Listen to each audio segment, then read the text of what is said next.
TRS working president KTR కు మంత్రి సీతక్క సవాల్ విసిరారు. నిర్మల్ జిల్లాలోని దిలావర్పూర్ కు రావాలని ఇథనాల్ పరిశ్రమకు అనుమతులు ఎవరిచ్చారో అక్కడే తేల్చుకుందామన్నారు. అన్ని అనుమతులు ఇచ్చింది కేసీఆర్, కేటీఆర్ అని ఆరోపించారు.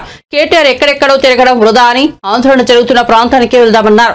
ఎవరు అనుమతులు ఇచ్చారో అక్కడే తేల్చుకుందామన్నారు. సచివాలయంలో ఆమె మీడియాతో మాట్లాడుతూ ఇథనాల్ కంపెనీకి గత ప్రభుత్వం అనుమతులు ఇచ్చే నాటికి కంపెనీ డైరెక్టర్ గా తలసాని శ్రీనివాస్ యాదవ్ తనయుడు తలసాని సాయి ఉన్నట్లు తెలిపారు. ఇథనాల్ కంపెనీ మరో డైరెక్టర్ గా పుట్టా సుధాకర్ తనయుడు ఉన్నట్లు చెప్పారు. పుట్టా సుధాకర్ తలసాని శ్రీనివాస్ యాదవ్ వీంకులని గుర్తు చేశారు. గతంలో గ్రామ సభలు నిర్వహించకుండానే ఇథనాల్ కంపెనీకి అనుమతులు ఇచ్చారని ఆరోపించారు. దిలావర్పూర్ కు వచ్చేందుకు కేటీఆర్ సిద్ధమా కాదా చెప్పాలన్నారు. గ్రామ సభలు లేకుండా లారీలలో రైతులను జనాలను పశువులాగా ఎక్కించి రాత్రి మౌలు పోలీసులను పెట్టి తరలించినటువంటి ఘటనలు కొండపోచమ్మ కావచ్చు, లేకుంటే మేఘల మల్లన్న సాగర్ కావచ్చు, మిడ్ మానేర్ కావచ్చు, ఇట్లాంటి ఎన్నో వేసారు. వాళ్ళ యొక్క నియంతృత్వానికి అది నిదర్శనం. మేము లగచర్లలో మరి అక్కడ చేసింది గ్రామ సభ. గ్రామ సభకు పోతే ఎట్లా లారీ బండలతో కొట్టించారో మీరు చూసారు. కాబట్టి దాని మీద ప్రజల అభిప్రాయం మేరకు ముందుకు పోవడం జరుగుతుంది.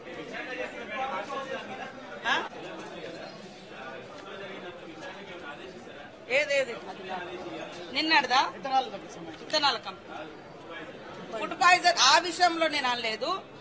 నిరంతరం జరిగే వాటి వెనుక కొన్ని మాకు డౌట్స్ ఉన్నాయి. వాటి అన్నింటి కూడా కులంకుషంగా ఎంక్వైరీ చేస్తాం, విచారణలు కూడా సాగిస్తాం, రిపోర్ట్స్ అన్ని కూడా తెప్పించుకుంటా ఉంటాం.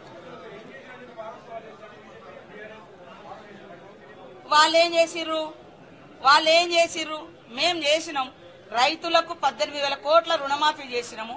సన్న ఓట్లకు ఇప్పుడు 500 ఇష్టంలో అన్ని సంతకాలు పెట్టి సంపూర్ణమైనటువంటి పొల్యూషన్ తో సహా అన్ని పర్మిషన్లు ఇచ్చింది. మరి ఆనాటి బీఆర్ఎస్ కేసీఆర్ సంతకం తోటి మళ్ళా నిస్సిగ్గుగా ప్రజల్ని తప్పుదోవ పట్టించేటువంటి ఇంత చిల్లర రాజకీయాలు, ఇంత కుళ్ళు రాజకీయాలు అవసరమా? మీరు నిజంగా మీకు ప్రజల మీద అంత ప్రేమ ఉన్నోళ్ళైతే, అంత గొప్పగా ఆలోచించే వాళ్ళైతే మరి మీరు ఎందుకు ఇచ్చిరు ఇవన్నీ పర్మిషన్లు? కాబట్టి ఇవాళ తప్పు చేసింది మీరు, రెచ్చగొట్టేది మీరు, విధ్వంసాలు సృష్టించేది మీరు, మళ్ళీ శాంతి భద్రతలు లేవని డ్రామాలు ఆడేది మీరు, మేం ప్రజల భూములు గుంజుకుంటున్నామని చెప్పేది మీరు. ఇవాళ మేము ఎక్కడైనా పోతే గ్రామ సభలు పెడుతున్నాం. ఎక్కడైనా కూడా కొన్ని కంపెనీలు అవసరము, అది ప్రజల యొక్క సహకారం కూడా అవసరం. గ్రామ సభలు పెడితే కూడా ప్రజలు ఎక్కడ అంగీకరిస్తారో అని కొంతమంది వాళ్ళ మనుషులను పెట్టి రెచ్చగొట్టి కలెక్టర్లను దాడులు చేయడం, అధికారులను నిర్బంధించడం, ఈ రకమైనటువంటి కుట్రకు తెరలేపేది నువ్వే. నీకు ఇష్టం ఉన్న పర్మిషన్లు అన్నాడు, విచ్చలవిడిగా పర్మిషన్లు ఇచ్చిన వితౌట్ గ్రామ సభ. దేశీయ స్టాక్ మార్కెట్లు భారీ నష్టాలను ఓటుకట్టుకున్నాయి. అమెరికా అధ్యక్షుడిగా ఎన్నికైన డొనాల్డ్ ట్రంప్ అనుసరించనున్న విధానాలు, వాణిజ్య యుద్ధ భయాలు, అమెరికా ఫెడీ వడ్డీ రేట్ల కోతపై నెలకొన్న పరిస్థితి మార్కెట్ల పతనానికి కారణమైంది. ఐటీ స్టాక్ లో అమ్మకాల ఒత్తిడి కూడా మార్కెట్లపై ప్రభావం చూపింది. ట్రేడింగ్ ముగిసే సమయానికి సెన్సెక్స్ 1190 పాయింట్లు నష్టపోయి 79,043కి దిగజారింది. నిఫ్టీ 360 పాయింట్లు కోల్పోయి 23,914కు పడిపోయింది. బీఎస్సీ సెన్సెక్స్ లో Infosys, Mahindra and Mahindra, Bajaj finance, Adani ports, HCL technologies top లూజర్లుగా ఉన్నాయి. తెలంగాణలో బీజేపీ, కాంగ్రెస్ కలిసికట్టుగా పనిచేస్తున్నాయంటూ మాజీ మంత్రి బీఆర్ఎస్ నేత కేటీఆర్ చేసిన వ్యాఖ్యలపై ఎంపీ రఘునందన్ రావు తీవ్రంగా మండిపడ్డారు. కేటీఆర్ ట్వీట్ ను రీట్వీట్ చేస్తూ తీవ్ర పదజాలంతో విమర్శించారు. తామే కనుక కాంగ్రెస్ తో కలిసిపోయి ఉంటే ఇప్పుడు ఇలా ట్వీట్లు పెడుతూ ఉండేవాడివి కాదు, చెల్లపల్లి జైల్లో చిప్పుకుడు తింటూ ఉండేవాడివని అన్నారు.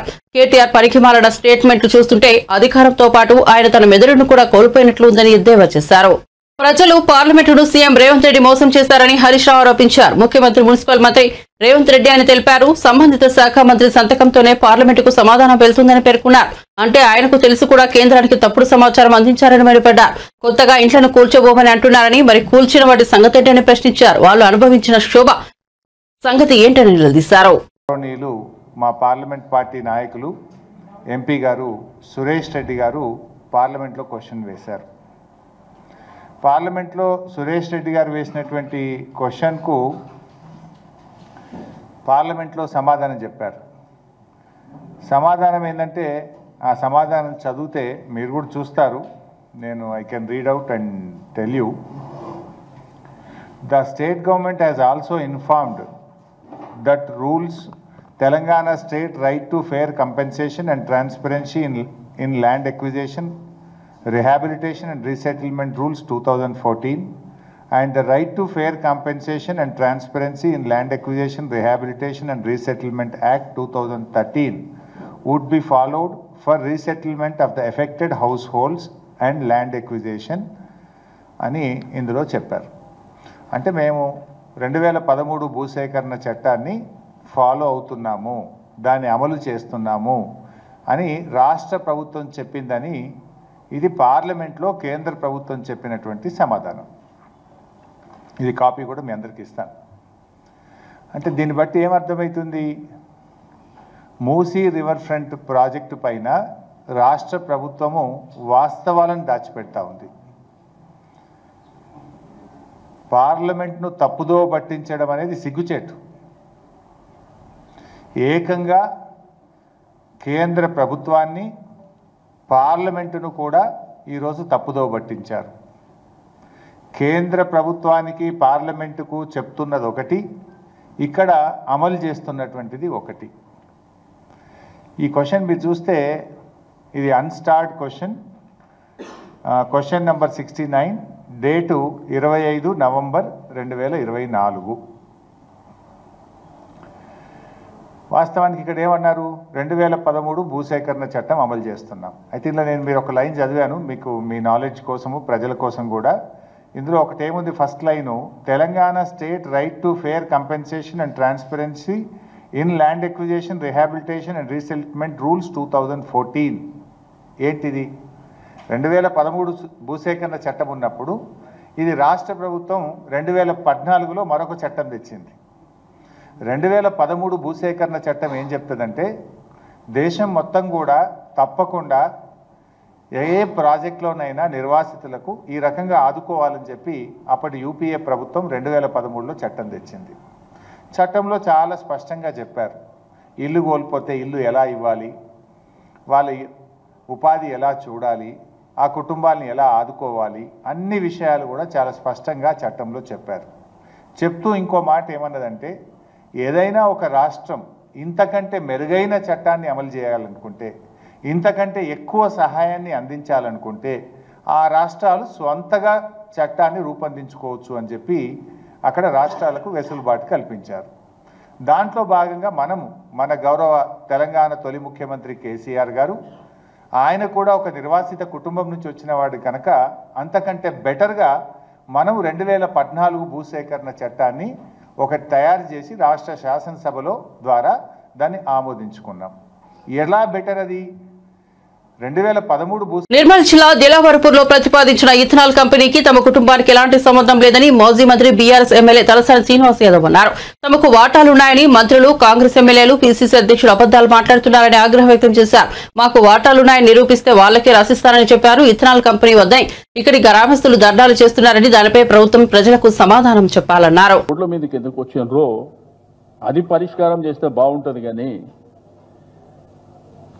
ఏదో టీఆర్ఎస్ పార్టీనే టార్గెట్ చేయాలి, మమ్మల్నే టార్గెట్ చేయాలి అనే సంకల్పం నిన్న మాట్లాడడం అది మంచి పద్ధతి కాదు. మీరు మాట్లాడేటప్పుడు అన్ని విషయాలు తెలుసుకోవాలి. ఫస్ట్ ఎలిగేషన్ చేసేటప్పుడు మీరు అన్ని విషయాలు తెలుసుకొని మీరు విమర్శ చేస్తే బాగుంటుంది.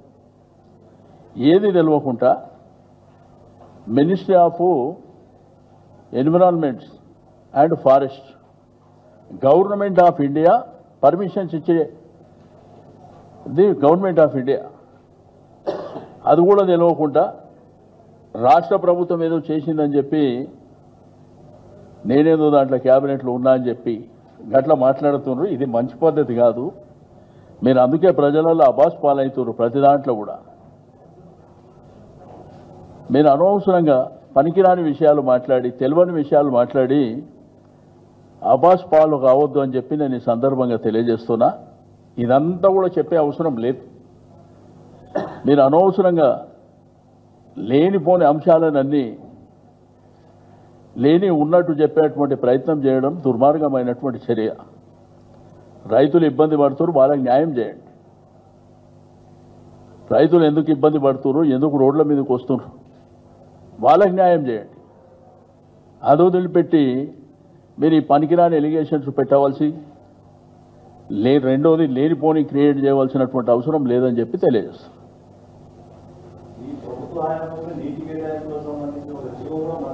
నేనేమంటే దాని డెప్త్కి వెళ్తే నేను అప్పుడు ఆ కన్సల్ట్ మినిస్టర్ కాదు. ఒకటి నేను డెప్త్కి వెళ్తే చాలా సబ్జెక్టు చెప్తా. ఇప్పుడు ఆ రోజుల్లో సింగిల్ విండో అని పెట్టింది గవర్నమెంట్. పర్మిషన్ ఇచ్చేదేమో గవర్నమెంట్ ఆఫ్ ఇండియా, ఇక్కడనేమో సింగిల్ విండో పెట్టారు. ఆ అప్రూవల్ అనేది సింగిల్ విండోలో పోతాయి. అవి అది తెలుసుకుంటే మంచిగా ఉంటుంది. ఇక నాకు సంబంధం లేదు, ఇంకా నేను డెప్త్కి వెళ్ళి ఇంకా డీటెయిల్గా చెప్పవలసిన అవసరం లేదని నేను అది వదిలేస్తున్నా.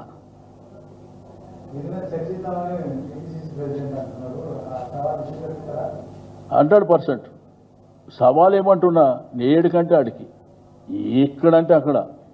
నేనేమంటున్నా, ఒకవేళ నిజంగా సంబంధం ఉంటే నేను రాసిచ్చేస్తా అంటున్నా కదా. మీరు డాక్యుమెంట్ ఏమన్నా రెడీ ఉంటే తెచ్చుకోండి, రాసిచ్చేస్తా అని చెప్తున్నా. దాంట్లో ఎనికి తగ్గేది ఏం లేదు. నేనేమంటా, మీరు ఎప్పుడన్నా కానీ విమర్శలు చేసేటప్పుడు అథెంటిక్గా చేయండి, ఏది పడితే అది మాట్లాడకండి. ఎందుకంటే మీరు బాధ్యత. జగిత్యాల జిల్లా రాయకల్ మండలం అల్లీపూర్ గురుకులం పాఠశాలను మాజీ మంత్రి కాంగ్రెస్ ఎమ్మెల్సీ టీ జీవన్ రెడ్డి ఆకస్మిక తనిఖీ చేశారు. విద్యార్థుల కోసం సిద్ధం చేసిన నాణ్యత లేని భోజనాన్ని చూసిన జీవన్ రెడ్డి సిబ్బందిపై ఫైర్ అయ్యారు. ప్రభుత్వం నుండి బిల్లులు తీసుకుంటున్నారు కానీ పిల్లలకు సరిపడా భోజనం పెట్టడానికి ఏంటి కష్టమని మండిపడ్డారు. 2 గిన్నెల నిండా అన్నం వండితే పిల్లలకు సరిపోదు, 1 గిన్నెలో అన్నం చేసి సరిపడా భోజనం ఎందుకు పెట్టడం లేదని, అన్నం ఉడకలేదని, నీళ్లు పప్పు నీళ్లచారు పిల్లలకు ఎందుకు వడ్డిస్తున్నారని ప్రశ్నించారు.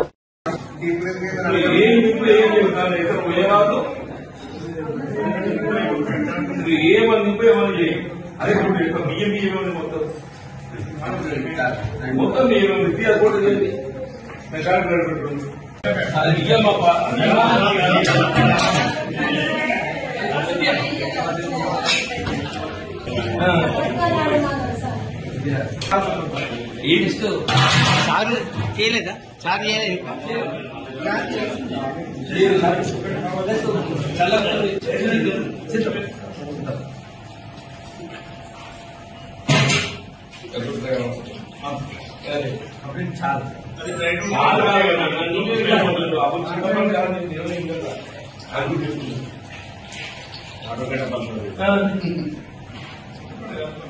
చూడబాబు అబ్జర్వేషన్ చిక్కగా చేయాలి. సార్ చిక్కగా చింతపండుతో చేసినప్పుడు నువ్వు 1/3 పెరుగు 2/3 నీళ్ళు చూడాలి. డైజెషన్ చేయమని కాదే నీకున్న పిల్లల ప్రకారం స్ట్రెంత్ 26 లీటర్లు కావాలనుకుంటున్నాను. 26 లీటర్లు అంటే ఒక లీటర్ 10 మంది వస్తుంది. నేను 300 పిల్లలు ఉన్నాను. 1 లీటర్ 10 మంది పోయా పూస్తూ కప్పులు ఇస్తాను.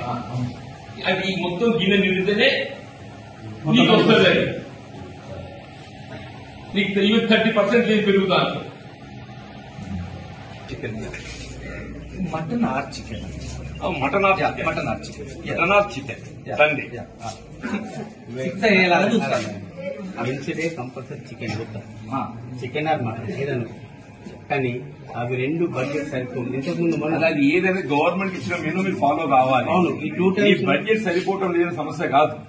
You're not following it. You're not following it. 5 days egg you have to give. Weekly twice non-veg you have to give. Not just once. ఇది నేను అన్నది కాదు. ఇది నేను నేను చూసినా చెప్పండి, నువ్వు నాకే లోపడుతుంది. వారానికి 5 పొడుగులు ఇవ్వాలి. నేను ఒకసారి ఇచ్చినంత ముందు 8 రోజులకి పొడుగులు ఇవ్వాలి. వారానికి ఎన్నిసార్లు నాన్ వెజ్ ఇస్తుండ్రు?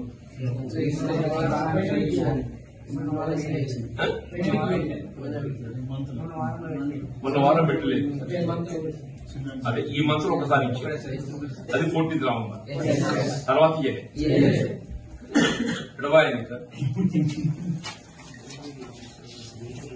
November తర్వాత నాన్ వెజ్ ఇవ్వలేదు.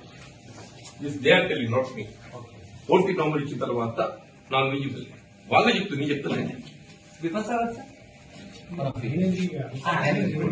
ఇబ్బంది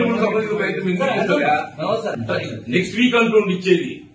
ఇచ్చానండి. నెక్స్ట్ అది 14 November తర్వాత మళ్ళీ ఇవ్వలేదు చెప్తున్నా. వాళ్ళే after 14 November you had one chicken.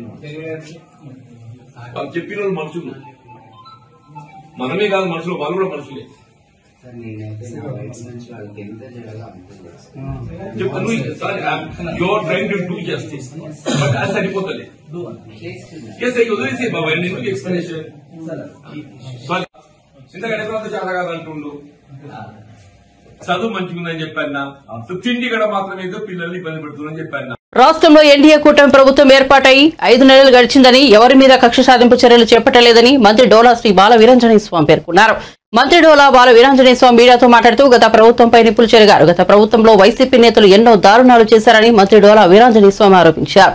నాడు మూగబోయిన గొంతులు నేడు బయటకు వస్తున్నాయని తప్పు చేసిన వారిని వదిలే ప్రసక్తే లేదని స్పష్టం చేశారు. తమ ప్రభుత్వం వచ్చి 5 నెలలు గడిచినా ఎవరిపైనా కక్ష సాధింపు చర్యలు చేపట్టలేదని తెలిపారు. సిక్కితో విద్యుత్ ఒప్పందాల విషయంలో స్కామ్ జరిగిందని నష్టపరిహార నివారణ కోసం వైసీపీ నేతలు ప్రెస్ మీట్లు పెడుతున్నారని విమర్శించారు. రోజు మహాత్మా జ్యోతిరావు పూలే వారి వర్ధంతి సందర్భంగా వారికి నివాళులు అర్పించుకోవడం జరిగింది. ఈ సందర్భంగా వారు సమాజానికి చేసినటువంటి సేవలు వెలగట్లేనివి. ఈరోజు అస్పృశ్యత అనేటువంటిది ఒక దళితులు గిరిజనులకే కాకుండా బీసీల్లో కూడా తను అనుభవించారు. సుమారు దగ్గర 200 సంవత్సరాల క్రితం జన్మించినప్పటికీ కూడా ఆ రోజులో ఉన్నటువంటి సామాజిక రుగ్మతల్ని చవిచూసి విద్యను కొనసాగించి తన విద్యతోటి ఈ వివక్ష మీద, బాలికా విద్య మీద, మహిళా విద్య మీద, దళిత గిరిజనుల విద్యల మీద ప్రోత్సహిస్తూ సామాజిక రుగ్మతల్ని తరిమి కొట్టేందుకు ఎనలేని కృషి చేశారు. వారి దంపతులు ఇద్దరు కూడా సమాజంలోని ఈ వివక్షల మీద విద్య కొరకు ఉద్యమాలు చేశారు. ఈరోజు వారు చనిపోయి దగ్గరగా 130 సంవత్సరాలు అవుతూ ఉంది. వారు జన్మించి 200 సంవత్సరాలు కావస్తుంది.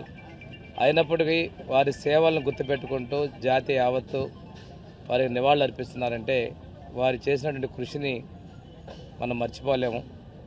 బీఆర్ఎస్ నేతలు కేటీఆర్, హరీష్ రావుల వ్యాఖ్యలపై స్పందించారని, వారిది తన స్థాయి కాదని మంత్రి కోమిరెడ్డి వెంకటరెడ్డి విమర్శించారు.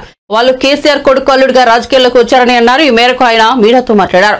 తను రైతు కుటుంబం నుంచి వచ్చి క్రింది స్థాయి నుంచి నాయకుడిని అయ్యారని మంత్రి చెప్పుకొచ్చారు. నా స్థాయికి మాజీ సీఎం కేసీఆర్ వస్తానంటే గురుకులాలకు పోదామని అన్నారు. కేటీఆర్, హరీష్ రావు లాంటి పొగహలతో నేను మాట్లాడానని మంత్రి కోమిరెడ్డి సంచలన కామెంట్ చేశారు. ఇందుకు సంబంధించిన వీడియో నెట్టింట వైరల్ గా మారింది. 400 సిలిండర్ 1200 చేసింది చాలక ఇవాళ కాంగ్రెస్ ఇవాళ మేము తెలంగాణలో వాళ్ళ 18-20 రాష్ట్రాలు వాళ్ళ 22 రాష్ట్రాలు వాళ్ళ చేతిలో ఉన్నాయి. ఎక్కడైనా 500 రూపాయల గ్యాస్ సిలిండర్ ఇస్తున్న వాళ్ళు ఎన్న ఫెయిల్ అయింది. 500 గ్యాస్ సిలిండర్ ఇచ్చి 700 సబ్సిడీ ఇస్తున్నాం. 200 యూనిట్లు కరెంటు ఉచితంగా నెలకు 1000 రూపాయలు అంటే సంవత్సరానికి 10,000 రూపాయలు ఒక పేదవాడిని మిగిలిస్తున్నాం. ఇవాళ ఆర్టీసీలలో నెలకు 300 కోట్ల రూపాయలు ఆర్టీసీ భరిస్తూ మహిళలకు ఉచితంగా 115 కోట్ల మంది ఈ 11 నెలలు ఉచితంగా బస్సులలో ప్రయాణం చేయడం మహిళలు. ఇలాంటి కార్యక్రమాలు మోడీ గారు వాళ్ళ తెలంగాణ ముఖ్యమంత్రులు ఉన్న దగ్గర ఎక్కడైనా పెట్టిందా? 18,000 కోట్ల రుణమాఫీ చేసి మిగిలింది 30వ తారీఖు చేయబోతున్నాం. ఇంకా చేయబోయే కార్యక్రమాలు చాలా ఉన్నాయి. అసలు గ్యాస్ సిలిండర్ ఒక్కటి చాలు మోడీ గారికి సమాధానం. నువ్వు 1200 ఎందుకు ఇస్తలేవు? మీ రాష్ట్రాలలో యూపీలో, నీ సొంత రాష్ట్రం గుజరాత్ లో 1300 తెస్తున్న గ్యాస్ సిలిండర్ కు తెలంగాణలో అక్కా చెల్లెళ్ళు ఇవ్వాలా 500కే గ్యాస్ సిలిండర్ ఇస్తున్నావు. నిన్న మోడీ గారు చెప్పిన దానికి నా ప్రశ్నకు మోదీ గారు సమాధానం చెప్పాలని ఆయనని బీజేపీ వాళ్ళని డిమాండ్ చేస్తున్నా. ఇన్ని రాష్ట్రాలు ఉంటే మీరు 500కి ఎందుకు ఇస్తలేరు సిలిండర్? ఇది ఒక్కటి చాలు కదా. కాంగ్రెస్ పార్టీ 11 నెలలు అన్ని అద్భుతాలు ఏమన్నా. ఒకవైపు కేసీఆర్ గారు మొత్తం దీన్ని ఈ తెలంగాణ రాష్ట్ర అప్పులపాలు చేసి మొత్తం కుక్కలు చెప్పిన విస్తరలాగా చేసి ఈ రాష్ట్రాన్ని ఎక్కడ చూసినా అప్పులే. ఆర్ఎండ్బి శాఖలో పొద్దున చేస్తే నా దగ్గరికి వస్తారు కాంట్రాక్టర్లు. 4 ఏళ్ళ కింద చేసిన సార్ బిల్లులు కావాలని. ఇరిగేషన్ లో బకాయిలే, ఇళ్లలో బకాయిలే. ఒక్క ఇల్లు కట్టకుండా 7 లక్షల కోట్లు అప్పు చేసి ఆయన మామూలులో పండుకుంటాడు. మోడీ గారు విదేశాలలో తిరుగుకుంటూ గ్యాస్ సిలిండర్ నెలకు 100 రూపాయలు పెంచుతారు. డీజిల్ రేటు, పెట్రోల్ రేటు ఇష్టమైనట్టు పెంచుకుంటారు. దాన్ని మేము భరిస్తూ ఈ రోజు మీ సబ్సిడీ ఇస్తుంటే మా మీద కామెంట్ చేయడం, మోడీ విమర్శలు తీవ్రంగా ఖండిస్తున్నాం.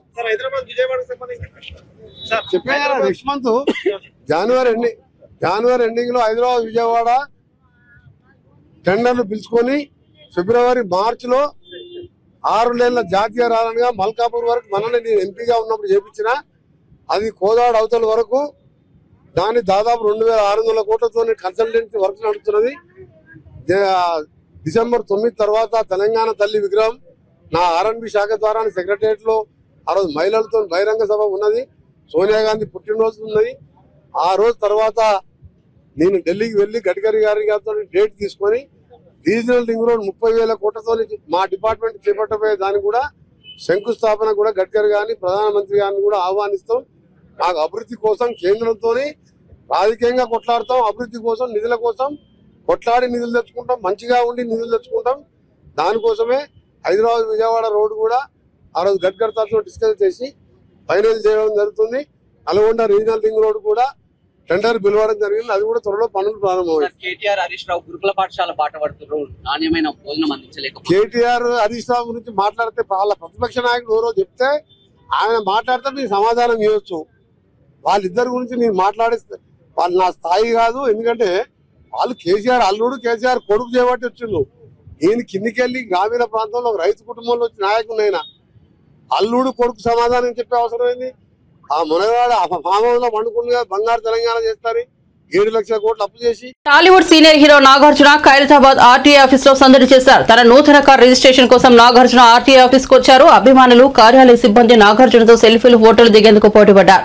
తన కొత్త కారు TG9 GT R4874 గల టయోటా లెక్సస్ వెహికల్ రిజిస్ట్రేషన్ కోసం ఖైరతాబాద్ ఆర్టీఏ కార్యాలయంకు హీరో నాగార్జున చేరుకున్నారు. కారు రిజిస్ట్రేషన్ సంబంధించిన ప్రక్రియలో భాగంగా ఫోటో దిగారు. రిజిస్ట్రేషన్ ప్రక్రియ ముగియగానే నాగార్జున తిరిగి వెళ్లిపోయారు. ఈ సందర్భంగా ఆర్టీఓ అధికారి నాగార్జునతో ఎలక్ట్రిక్ వాహనాలకు ప్రభుత్వం అందిస్తున్న రాయితీలను వివరించగా ప్రభుత్వం మంచి నిర్ణయం తీసుకుందని, ఈవీల వినియోగాన్ని పెంచుతుందన్నారు.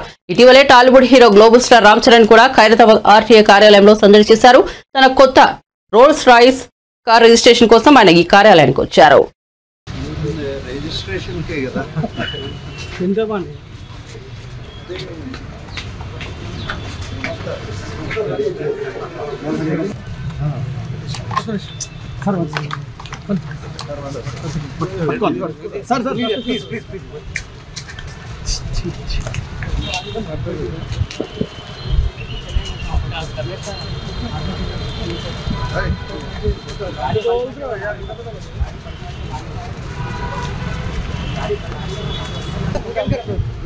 అన్న మీరు కొద్దిగా సైడ్కున్నారు, అన్న మీరు సైడ్కున్నారు.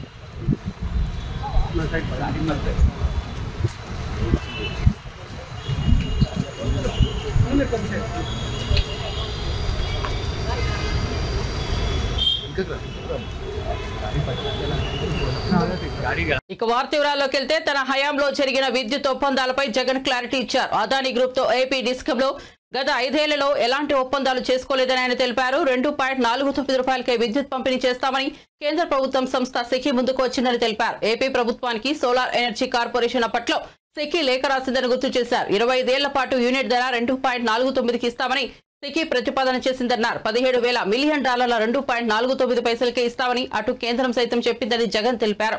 ఈ లెక్కన ఏడాదికి 4,000 కోట్లు మిగిలేవన్నారు. 25 ఏళ్లకు 1,00,000 కోట్లకు పైగా ఆదా అయ్యేదన్నారు. 25 సంవత్సరాల్లో 1,00,000 కోట్ల ఆదా అవుతుందని లేఖ వస్తే ఎవరైనా పక్కన పెడతారా అని జగన్ ప్రశ్నించారు. ఇంత చంద్రబాబుకి ఇంత అని కలెక్షన్ మెకానిజంతో ఒక మాఫియా సామ్రాజ్యం నడుస్తూ ఉంది. ఈరోజు ఒకవైపున అన్ని రకాలుగా రాష్ట్రం వెనకడుగులు వేస్తూ ఉంటే, తిరోగమనంలో రాష్ట్రం ఉంటే, మరోవైపున మనం తీసుకొచ్చిన సంస్కరణలు ఈరోజు కళ్ళ ఎదుటే నీరు గారిపోతూ ఉన్న పరిస్థితులు ఈరోజు కనిపిస్తూ ఉన్నాయి. ఎప్పుడూ కూడా రాష్ట్రంలో జరగని విప్లవాత్మక మార్పులు తీసుకురాగలిగాం. ఇంతకుముందు సాధ్యమేనా ఇలాంటి మార్పులు అని అనిపించే పరిస్థితి నుంచి ఇలాంటి గొప్ప మార్పులు సాధ్యము అని చెప్పి చేసి చూపించగలిగాం. మేము తీసుకొచ్చిన ప్రతి మార్పు కూడా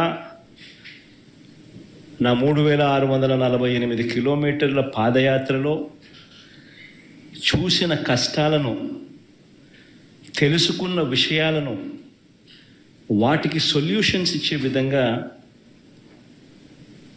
మా ప్రభుత్వంలో ప్రతి అడుగు కూడా మేము సొల్యూషన్స్ ఇచ్చే విధంగానే అడుగులు వేశాం. ఆ సొల్యూషన్స్ ఇచ్చే క్రమంలో ప్రతి రంగంలోనూ ఒక రెవల్యూషన్ తీసుకురాగలిగాం. ఆ సొల్యూషన్స్ ఇచ్చే క్రమంలో ఇది సాధ్యం అవుతుందా అనే పరిస్థితి నుంచి సాధ్యం చేసి చూపించగలిగాం. ఎప్పుడు ఊహించని మార్పులు తీసుకురాగలిగాం. డెలివరీ మెకానిజంలో లంచాలు లేకుండా, వివక్ష లేకుండా అసలు గ్రామాలలో ఏదైనా ప్రభుత్వ పథకాలు ఇవ్వగలుగుతామా, ఇవ్వడం సాధ్యమేనా అని అనిపించే పరిస్థితి నుంచి లేదు ఇది సాధ్యమే అని చెప్పి గ్రామ స్వరాజ్యాన్ని తీసుకొచ్చాం.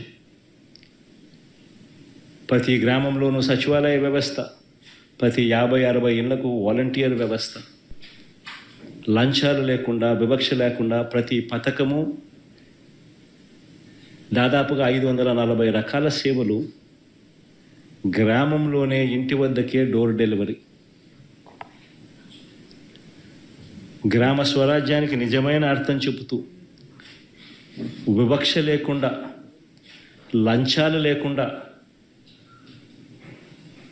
కాంగ్రెస్ ఎంపీగా ప్రియాంక గాంధీ ప్రమాణ స్వీకారం చేశారు. లోక్సభ స్పీకర్ ఓం బిర్లా ఆమె చేత ప్రమాణ స్వీకారం చేయించారు. భారత రాజ్యాంగ ప్రతిని పట్టుకుని ప్రియాంక ప్రమాణం చేశారు. కేరళ సంప్రదాయ ఓనం చీరను ధరించి ఆమె పార్లమెంటుకు వచ్చారు. సోదరుడు రాహుల్ గాంధీ ఆమెను పార్లమెంటుకు తీసుకెళ్లారు.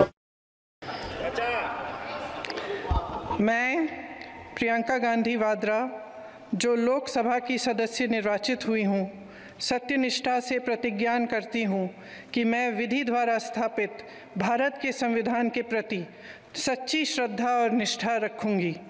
मैं भारत की प्रभुता और अखंडता अक्षुण्ण रखूँगी तथा जिस पद को मैं ग्रहण करने वाली हूँ उसके कर्तव्यों का श्रद्धापूर्वक निर्वहन करूँगी। जय हिंद।